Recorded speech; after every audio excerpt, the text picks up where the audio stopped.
Classical music is often underappreciated, and I think that comes mainly from not seeing the true range of it. Today, I will try to convince you to listen to more classical music, as there is more to it than you might think. Here are my top 3 reasons in descending order. Number 3, you can listen to many performers' interpretations of a piece and pick your favorite. A really cool thing about classical music, as opposed to classical painting, for example, is how every performer is going to play something slightly differently. If you wanted to see the Mona Lisa, you would go to see it in Paris, or just look up a picture. However, as there's only one true Mona Lisa, and you wouldn't want to see an inauthentic one. However, if you wanted to hear Beethoven's Fifth Symphony, all you have to do is just look it up online, and you can find hundreds of different but equally valid interpretations. This goes even further if you play an instrument yourself, as you can make it sound however you want. One of my favorite pieces is Liszt's Hungarian Rhapsody No. 2, because I haven't found a recording of it that is quite how I would do it, but I'm not at the level to play it myself yet. Number 2, there is a huge range of styles and moods. When most people think of classical music, they probably think of something like this.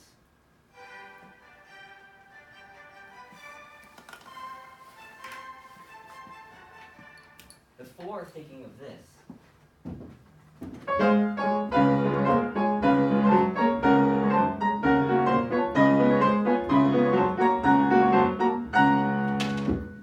both are fairly well-known pieces, but one is more thought of to be in the classical genre. That is likely due to the fact that classical music generally refers to 4 different time periods: Baroque, Classical, Romantic, and Modern. The first piece I played was from the Classical period, and the second was from the Romantic period. These 4 time periods already provide a huge variety of styles, but there is even more in the form of different composers. There are 6 composers that I think provide the best variety: Chopin, Brahms, Bach, Mozart, Beethoven, Chopin, Brahms, and Shostakovich, each of which have a very distinct style. The music of Bach, a Baroque composer, tends to be very based on religion, with style traits such as counterpoint, which is when you have multiple equally important melodies going on at the same time, and ornamentation. Note that just add a little extra character, but could be removed and the piece would still sound just fine. A trill could be an example of ornamentation.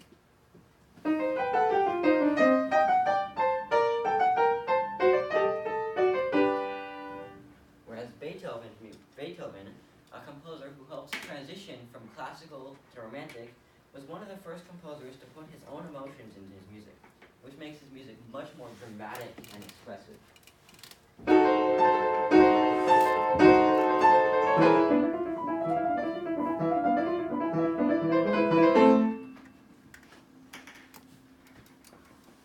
Mozart's music is very focused on the structure, melody, and harmony, similar to many other composers of the classical era.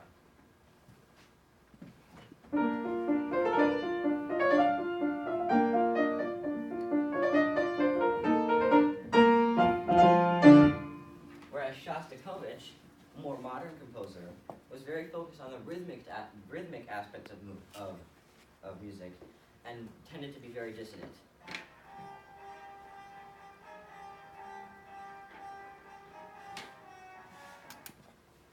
Chopin and Brahms are both romantic composers, which is where music truly became about the self.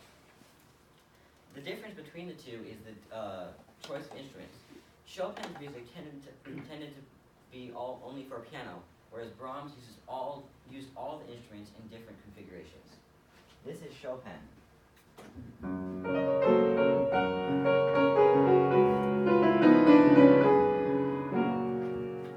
And this is Brahms.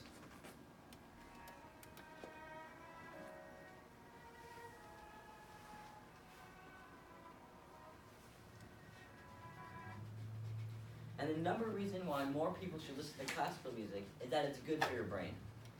Now, at first, this may seem like a boring reason because it's just talking about health. And at the surface level, that is true, and there are many benefits, such as reduced stress, increased creativity, improved memory, and deeper sleep. But the real reason for me that classical music is good for your brain is just how much it gives you to think about and discuss. I could give a whole speech on sonata form, fugue structure, Beethoven style, or the history that goes along with music. While I can't do that, at least not today, I can talk about a few things that I've thought of while listening to and playing classical music. There's a Chopin piece that begins with a very slow, pretty melody, and after about 1.5 minutes of that, it goes to a single repeated note. Then out of nowhere, an extremely loud, dramatic theme comes in, which increases the tension throughout the rest of the piece, because you know that at any moment there could be another surprise. I think this is similar to how a jump scare at the beginning of a horror movie increases tension throughout the rest of the movie, because again, you know that at any point there could be another jump scare. Another thing I've thought about is the possibility that the styles of different composers could be related to different mental disorders they may have had. Chopin's music tends to switch moods very quickly, which could just be a characteristic of the Romantic era, or it could be evidence of a mood disorder such as bipolar, which some people believe he suffered from. So, at first, classical music may seem like an obscure type of music reserved for those with a very specific taste in music. But there's actually something for everyone to enjoy. There's also vocal classical music, which I didn't talk about today. A few of my personal favorite pieces that I would recommend are Chopin's 4 ballades, Beethoven's symphonies, and Mozart's piano quintet, a piece Mozart thought was the best thing he ever wrote. So, I hope you now feel encouraged to listen to more of this wonderful music. Thank you.